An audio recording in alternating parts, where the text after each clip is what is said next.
Praise the lord. Hallelujah. ప్రభు అయిన యేసుక్రీస్తు నామమున పేరిట మీ అందరికీ శుభోదయం.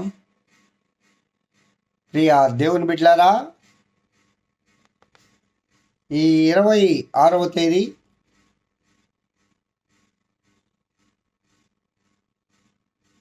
రెండవ నెల 24వ సంవత్సరంలో 25వ సంవత్సరం క్షమించండి, మనం ప్రవేశపెట్టబడ్డాం. ఈ దినం ఆ ప్రభు కృపలో మనమందరం క్షేమముగా కొనసాగుదాం గాక. ఈ దినాన్ని ఆ దేవదేవుడు మనకు అనుగ్రహించాడు. ప్రియులారా, ఈ దినం నా జీవితంలో కూడా ఒక ప్రత్యేకమైన దినం. ఈ లోకంలో 1957వ సంవత్సరం 10వ నెల 2వ తేదీన ఈ లోకంలో దేవుడు నాకు జన్మనిచ్చాడు. నా తల్లి గర్భము నుండి ఈ లోకానికి నేను వచ్చిన దినం అది. దాదాపు 68 సంవత్సరాలు. బాల్యము, యవ్వనము, అలాగే బాల్య దశలో విద్యాభ్యాసము, యవన దశలో విద్యాభ్యాసము, ఉద్యోగ పర్వము, అలాగే వివాహము. వివాహం అనేది కూడా జీవితంలో చాలా ప్రాముఖ్యమైనది.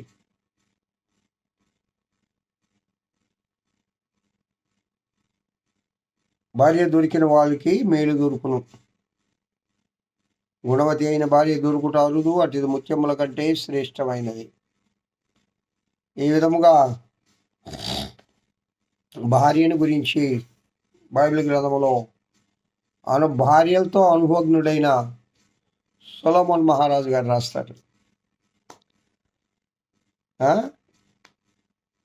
స్త్రీల మనస్తత్వాన్ని బాగా ఎరిగినవాడు ఆయన. మహాజ్ఞాని. ప్రభువారే స్త్రీగాను పురుషుడుగాను చేసి వారిద్దరిని ఏకము చేసి వారిలో ప్రేమను మొలిపించిన వాడు అదేవదేవుడు. తన తల్లిదండ్రులను విడిచి తన భార్యను హత్తుకొనును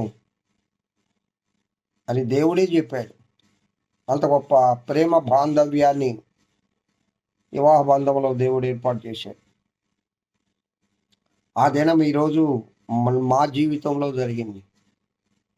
26వ తేదీ 2వ నెల 82వ సంవత్సరంలో ఈ లోకంలో దేవుడు నాకు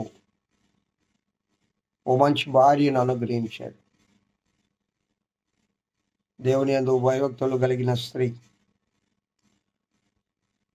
నిజముగా ఈ దినము దేవుని సువార్తలో నేను కొనసాగుతున్నానంటే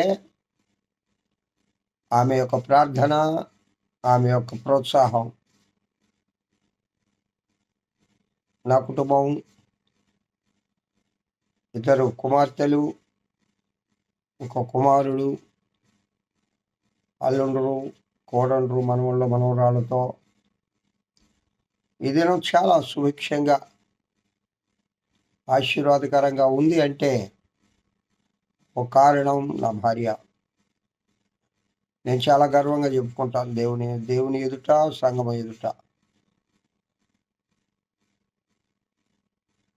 అది దేవుడు అనుగ్రహించింది కాబట్టి ప్రియులారా, ప్రభువారు ఈ లోకంలో ఏం కావాలో అవన్నీ ఈ దీనుడికి అనుగ్రహించారు. కావున నేను కూడా ఆ ప్రభు చిత్తాన్ని నెరవేర్చడానికి ప్రయత్నమన్నా చేయాలి కదా. దేవుని యొక్క చిత్తాన్ని నేను నెరవేర్చాలి కదా. ఆ దైవ చిత్తానుకూలంగా నేను నడవాలి కదా. నా కుటుంబాన్ని నడిపించాలి కదా, సంఘాన్ని నడిపించాలి కదా. ప్రయత్నం చేస్తూ ఉన్నాను, నడుస్తూ ఉన్నాను, అడుగులు వేస్తూ ఉన్నాను. నేనేదో పెద్ద గొప్ప భక్తిపరుడని, నేనంతా సంపూర్ణంగా చేశానని నేను చెప్పను, కానీ నేను ప్రభువులో నడవడానికి సంసిద్ధత చేసి నడుస్తూ ఉన్నాను. ఆయన నడిపిస్తూ ఉన్నాడు. I'm not. ఆయన కృపలో ఆయన బలపరిచి ఆ దేవదేవుడు నడిపిస్తూ ఉన్నాడు. కావున నా కుటుంబం గురించి ప్రార్థన చేయండి, సేవ నిమిత్తం ప్రార్థన చేయండి. అందిన ఆహారాన్ని వింటున్న వ్యూవర్స్కి అందరికీ మా సేవ గురించి, కుటుంబం గురించి ప్రార్థించాలని మీ అందరికీ యేసుక్రీస్తు నామములో శుభములు తెలియజేస్తూ ఈ దిన ధ్యానాంశానికి వచ్చేద్దాం. పరమగీత ప్రసంగ వాహిని ఈ యొక్క అద్భుతమైన ఈ ప్రేమ గీతం సొలొమోన్ మహారాజు పరమగీతంలో గ్రంథంలో రాశారు. పరమగీతంలో 1వ అధ్యాయం 2వ వచనంలో, నీ ప్రేమ ద్రాక్ష రసము కన్నా మధురము. కాబట్టి దేవుని ప్రేమను గురించి, అగాపే ప్రేమను గురించి మనం చెప్పుకుంటూ ఉన్నాం. ప్రేమ దీర్ఘకాలము సహించను. అంటే ప్రేమ వృక్షములో ఫలించే ఫలములు: 1 సహించడం, 2 దయ చూపించడం, 3 ప్రేమ మత్సరపడదు, ప్రేమ డంబముగా ప్రవర్తింపదు, అది ఉప్పొంగదు, అమర్యాదగా నడువదు, స్వప్రయోజనమును విచారించుకొనదు, త్వరగా కోపపడదు, అపకారములను మనసులో ఉంచుకొనదు, దుర్నీతి విషయమై సంతోషపడక సత్యమునందు సంతోషించును, అన్నిటినీ తాళును, అన్నిటినీ నమ్మును, అన్నిటినీ నిరీక్షించును, అన్నిటినీ ఓర్చును. ప్రేమ శాశ్వత కాలముండును. ప్రవచనములైనను నిరర్ధకములగును, భాషలైనను నిలిచిపోవును, జ్ఞానమైనను నిరర్ధకమగును. ప్రేమ మాత్రం శాశ్వత కాలం ఉంటుంది. ఈ విధముగా ప్రేమలో ఉండే ప్రేమ ఫలించేడి ఆ ఫలముల గురించి అపోస్తలుడైన పౌలు గారు ఒక ప్రేమ గీతాన్ని, ఒక ప్రేమ కథను నూతన నిబంధనలో రాస్తారు. ప్రియులారా, ఈ దినంతో ఈ విషయాన్ని నేను ముగించేస్తాను. ముందుకు వెళ్ళాలి కదా. ఈ ప్రేమ దయ చూపిస్తుంది. 2వది మత్సరపడదు. ప్రేమ మత్సరపడదు. మత్సరము అంటే ప్రేమ ఒకరి ఎడల అసూయపడదు. అలాగే ప్రేమ డంబంగా ప్రవర్తించదు. బోస్టింగ్ అంటారు ఇంగ్లీష్లో. మనకున్నది ఇంత అయితే ఇంత చెప్పుకుంటాం చూడండి. తను తాను గొప్ప చేసుకోవడం, మనల్ని మనం గొప్ప చేయడం ఏంటి? మనల్ని ఎదుటి వాళ్ళు పొగడాలి. పొగడకూడదు మళ్ళీ. ఒకవేళ నీలో ఏమైనా సుగుణం ఉంటే వాళ్ళు చెప్పాలా. లేని సుగుణాలను తెచ్చిపెట్టుకొని చెప్పుకునేదాన్ని డంబం అంటారు. లేని వాటిని చెప్పి తెచ్చిపెట్టుకొని చెప్పడం వాటిని డంబంగా ప్రవర్తించడం అంటారు. డంబాలి కూర వాడికారే అంటారు కదా. డంబంగా ప్రవర్తించడం. ఉప్పొంగదు, గొప్పగా చెప్పుకోదు, ఎన్నో ఉన్నా కూడా అణిగమణిగి ఉంటుంది. అమర్యాదగా ప్రవర్తించదు. Give respect and take respect కాదు ఇక్కడ. రెస్పెక్ట్ ఇవ్వకపోయినా రెస్పెక్ట్ ఇస్తుంది. అది నా దేవుడు చెప్పే మాట. ఇతరులు నిన్ను రెస్పెక్ట్ చేయకపోయినా నువ్వు వాళ్ళని రెస్పెక్ట్ చేయి. Give respect and take respect.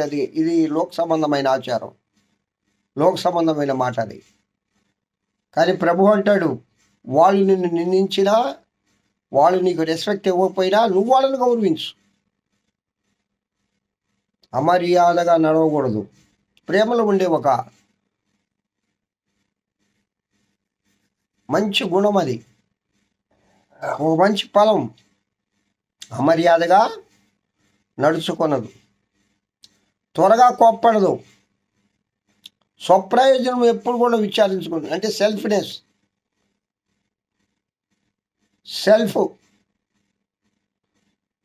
ముందు నీ సంగతి చూసుకోరా, తర్వాత బయట వాళ్ళ సంగతి చూద్దువా. ముందు ఇంటిని బాగు చేసుకోరా, తర్వాత పోయి లోకాన్ని లేకపోతే సమాజాన్ని బాగు చేద్దువా అంటారు పెద్దలు. ఈ ప్రేమ తాను బాగు చేసుకోవడం కాదు, ఇతరులను బాగు చేస్తుంటుంది. స్వప్రయోజనం ఎప్పుడు ఆలోచించదు. దేవుడి కోసం బ్రతుకుతా ఉంటే దేవుడే ఇస్తాడు, దేవుడే తీసుకుంటాడు. అది ఈ ప్రేమలో ఉండే ఫలం. స్వప్రయోజనం ఆలోచించదు.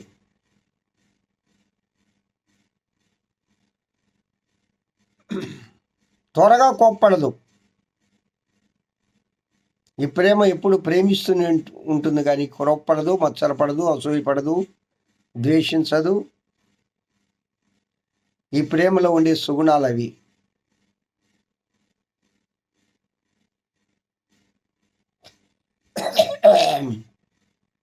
అపకారమును మనసులో ఉంచుకోదు.